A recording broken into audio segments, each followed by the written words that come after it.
செவ்வாய்க்கிழமை மதியம் வெத்தலை தீபம் போடுறதுக்காக டைம் பார்த்திங்கன்னா 12:40 ஆயிடுச்சு. வீட்டில் இருக்கிற எல்லா வேலையும் முடிச்சுட்டு பூஜை ரூமே ரெடி பண்ணிடலாம். பழைய பூவெல்லாம் இருந்தது சாமிக்கிட்ட இருக்கிறதெல்லாம் எடுத்துகிட்டு புது பூ மாற்றிட்டு வெத்தலை தீபம் போடுறதுக்கு ரெடி பண்ணிட்டேன்.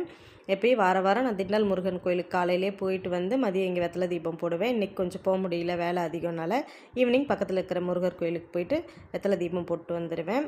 இப்போ கரெக்டாக சாமி கும்பிட்டு கந்த சஷ்டி கவசம் படித்து முடித்தோன்னே லஞ்சுக்கு வந்துட்டாங்க. இன்றைக்கி லஞ்சு பார்த்திங்கன்னா சாம்பார், ரசம், அவ்வளோதான் வச்சு பொரியல் எதுவும் பண்ண முடியல. வரும்போதே ஹஸ்பண்ட் கடையில் உளுந்த வடை இருந்ததுன்னு சூடாக இருந்தது வாங்கிட்டு வந்தாங்க. காலையில் பிள்ளைங்களுக்கு வச்சு லெமன் ரைஸ் இருந்தது, இதோடு வச்சு லஞ்சு சாப்பிட்டு முடித்தாச்சு. சரி, அதுக்கப்புறமா வேலை இல்லை, அம்மா வீட்டுக்கு போகலான்ட்டு நான் அம்மா வீட்டுக்கு போயிட்டு வரும்போது பாப்பாவை கூட்டிகிட்டு வந்துடுவேன். தம்பி வந்து வேனில் வந்துடுவாங்க. அம்மா வீடு இங்கே பக்கத்தில் தான், நிறைய வீடியோவில் சொல்லியிருக்கேன். 5 நிமிஷத்தில் போயிடலாம். அம்மா வீட்டுக்கும் வந்துட்டேன். அம்மா வீட்டில் இருந்துட்டு கொஞ்சம் நேரம் பேசிவிட்டு அம்மா ஈவினிங் டீ போட்டு கொடுத்தாங்க. டீ குடிச்சிட்டு பாப்பா கூட்டிகிட்டு வர கிளம்பிட்டேன். பாப்பா இன்றைக்கி காலேஜில் ஏதோ ஃபங்க்ஷன்ட்டு சாரீ வேர் பண்ணிட்டு போயிருந்தாங்க. கரெக்டாக நான் போனேன். 10:30 பஸ் வந்துட்டாங்க.